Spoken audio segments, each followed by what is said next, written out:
নতুন পাবলিকেশন বলতে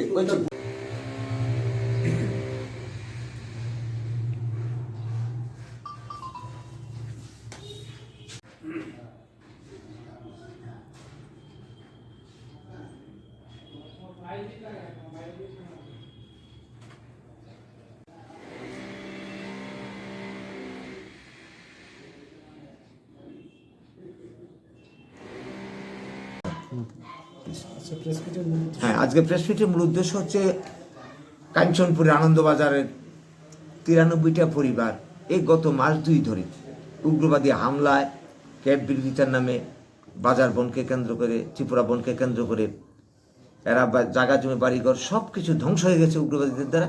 এরা থানাতে আশ্রয় নিয়ে কী করুণ অবস্থায় আছে আপনারা জানেন, পত্রিকাতে বেরিয়েছে, আপনাদের মাধ্যমে বেরিয়েছে।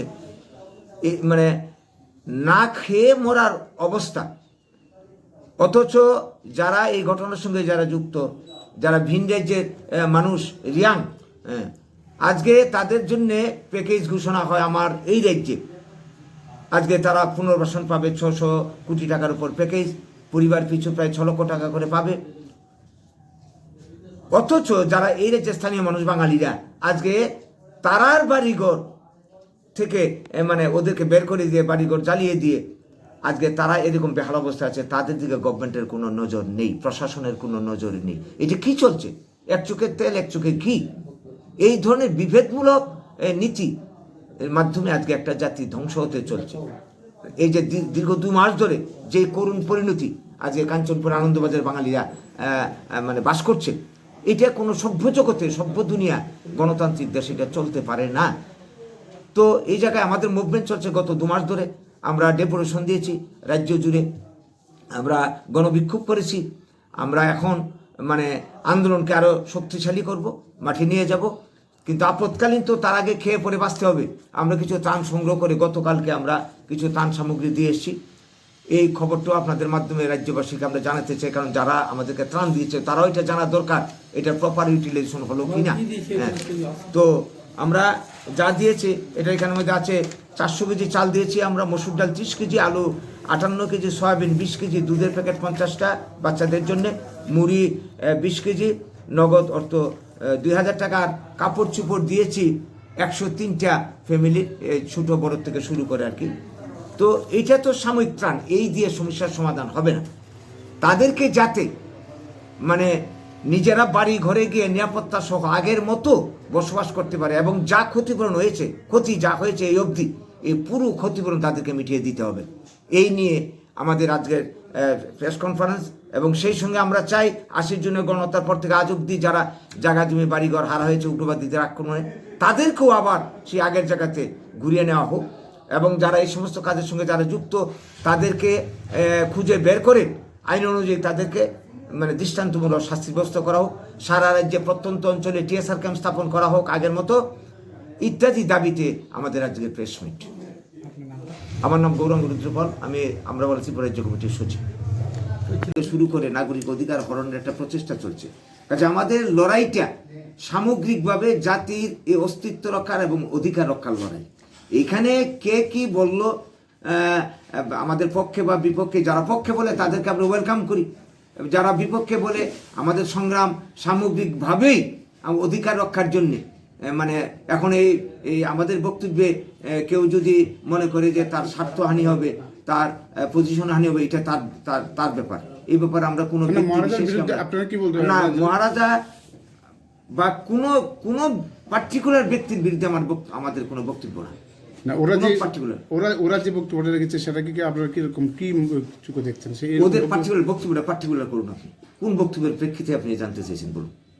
ওরা যে কাঞ্চনপুরে যে ঘটনা ঘটেছে সেই ঘটনার পেছনে মহারাজার হাত আছে, এবং বলেছে যে মহারাজাকে জেলে যেতে হবে, তার জন্য সব বাঙালিরা এক হোক। আচ্ছা, হ্যাঁ, কাঞ্চনপুরের ঘটনার পেছনে মহারাজার হাত আছে কি নাই এটা নির্ণয় করার দায়িত্ব গভর্নমেন্টের। আমরা এইভাবে বলতে পারি না একজনকে, যতক্ষণ পর্যন্ত এটা ফাইন্ড আউট হবে আমরা একুশ করতে পারি না।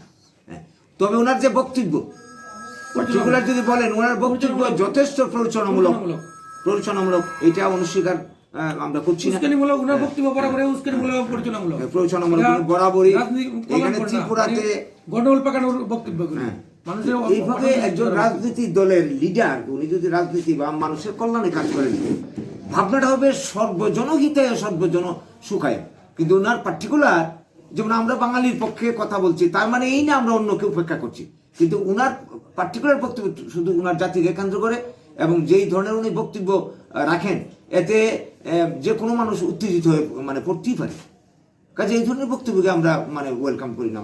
আমরা যে বাঙালিস্তানে ডাক দিয়েছি, তার অর্থ না যে উপজাতিরা থাকবে না, সবাই থাকবে। আমাদের অর্থনৈতিক আন্দোলন, ভারতের 3 নম্বর সংবিধানের 3 নম্বর ধারা অনুযায়ী বাঙালিস্তান সমস্ত, রাজস্থান যেভাবে হয়েছে, মধ্যপ্রদেশ যেভাবে হয়েছে, বিহার যেভাবে হয়েছে, সেভাবে বাঙালিস্তান হবে।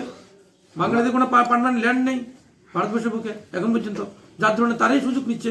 বাঙালি অনৈক্য এবং ল্যান্ড না থাকার কারণে, ফৌজ না থাকার কারণে, বাঙালি কোনো রেজিমেন্ট না থাকার কারণে ওটাই সুযোগ নিচ্ছে গভর্নমেন্ট বারবার।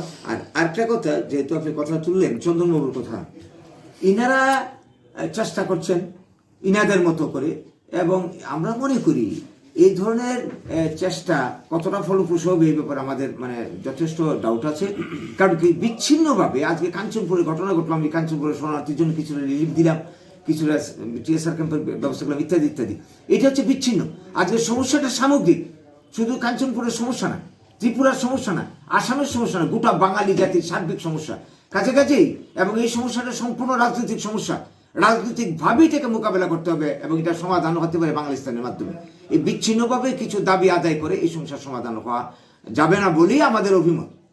এই হচ্ছে কথা। কি বলুন কংগ্রেস, কি বলুন কমিউনিস্ট, কি বলুন বিজেপি, তাদের মানে কি মানে সস্তা রাজনীতি করতে গিয়ে আজকে পাহাড়ি বাঙালিকে আজকে কাঠগড়ায় দাঁড় করিয়েছে, মুখোমুখি বিরোধীর মুখে দাঁড় করিয়েছে। পুরোটাই সস্তা রাজনীতি। আর যে সকল পলিটিক্যাল পার্টি যেভাবে রাজনীতি করছে না, না হচ্ছে বাঙালিদের কল্যাণ, না হচ্ছে উপজাতিদের কল্যাণ, কারোর কল্যাণ হচ্ছে না, বরঞ্চ দুইটা জাতি হয়ে কেউ কারোর পছন্দ করছে না, বা কেউ কারোর ভালোবাসা শিখছে না, ভালোবাসতে শিখছে না। তার জন্য দায়ী পলিটিক্যাল পার্টিগুলি। আমরা চাই এই ধরনের রাজনীতি অবসান হোক, সবাই কল্যাণের রাজনীতি হোক, ত্রিপুরার কল্যাণের রাজনীতি হোক। রাজামল যদি আমরা দেখি, রাজামল ইতিহাস দেখি, রাজা কোনোদিনই এমন বিতর্কিত বক্তব্য বলেননি। রাজভাষা ছিল বাংলা ভাষা। রাজার যে কর্মচারী, প্রজা টজা, এভরিথিংই ছিল বাঙালি, ম্যাক্সিমাম বাঙালিরা ইয়ে করতো, মানে তাদের সুপরামর্শ দিত। বাংলা অঞ্চলে এই যে অর্থ রাজস্ব দিয়েই রাজাও খেত, এবং ত্রিপুরা রাজ্য চলতো। রাজকার্য, যত রাস্তাঘাট, যত ত্রিপুরার যে উন্নতি, উন্নয়ন, ডেভেলপমেন্ট, সব বাঙালির পয়সা দিয়ে, জাগলার পয়সা দিয়ে চলতো। তো আজকে যে বিতর্কিত বক্তব্য বলছে, উনি ইতিহাসটা জেনে নেওয়া দরকার পদ্ধতি সুবাবু। হ্যাঁ, এই ধরনের বক্তব্য থেকে সরে আসলেই বরং মঙ্গল, বরং ট্রাইবেল বাঙালি আমরা মিলেমিশে থাকতে পারবো। এই বক্তব্যগুলি তাদেরকে উস্কানি জায়গাতে। আজকে ত্রিপুরার যে